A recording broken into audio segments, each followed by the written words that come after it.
여러분 안녕하십니까. 상담심리학 박사 권영찬 교수입니다. 자, 우리 사랑하는 김호중님 2심 재판이 오는 2월 12일로 잡혔습니다. 이번 재판이 마지막이기 때문에요. 제대로 해야 됩니다. 이번 2월 12일은요 1심 첫 번째입니다. 그러니까 첫 번째예요. 2심. 그래서 아마 제 생각에는 4월 후반이나 5월 정도 돼야지 선고가 나지 않을까 생각이 되는데요. 이번 재판에서 중요한 건 뭐냐면요. 일단은 위험운전치상을 빼야 됩니다. 기본에 여러 사건에서 보시면 알겠지만서도요. 음주 사건 같은 경우에는요. 음주 수치가 정확히 나와야 됩니다. 그러니까 객관적인 수치가 안 나오면 아무리 본인이 술을 많이 먹었다고 하더라도 무죄가 나옵니다. 그러니까 대표적인 안타까운 사건 크림빵 사고에서 운전자가 소주를 3병 이상 먹었다고 실토를 했지만서도 법원에서는 무죄가 나왔습니다. 그 부분에 대해서. 그래서 우리 호중 씨도 음주 수치가 없기 때문에 단순히 사후체가 나왔다라는 것은 술을 먹었다라는 이야기는 되지만서도 그게 얼마라는 게 확정치가 않아요.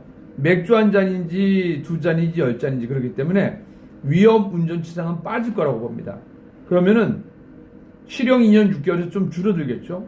그리고 이제 더욱이 제가 이제 기사를 하나 써드릴 텐데 무슨 얘기냐면은 경찰 조사서에 보면은 술타기에 대한 얘기는 없어요. 그러니까 경찰도 내가 봤을 때 기자분들이랑 좀 얘기가 돼서 이런 분이 좀 깨름직하다라고 해서 이게 언론사에서 술타기 기사가 먼저 나왔던 거예요. 확증이 없는 거예요. 그러니까 김호중 씨가 그 영상에서 술을 캔을 따서 먹었다 이러면은 술타기가 되는 거예요. 근데 단순히 술을 산 거로는 먹었는지 안 먹었는지 누가 먹었는지 모르기 때문에 술타기가 성립이 될 수 없는 거예요. 그래서 그 부분에 대한 이야기. 또 한 가지 이제 중요한 거는 우리 호중 씨가 1심 때는 나름대로는 본인은 반성문을 많이 썼다고 하지만서도 제가 재판부 관련돼서 여러 군데서 들어보면은 반성문이 너무 작았다라는 거거든요. 그러니까 반성문을 자주 낼 필요는 없어요. 근데 매일매일 반성문을 써서 그걸 한꺼번에 모아서 내야 됩니다. 이번 2심 때는 남의 눈치 볼 필요가 없습니다.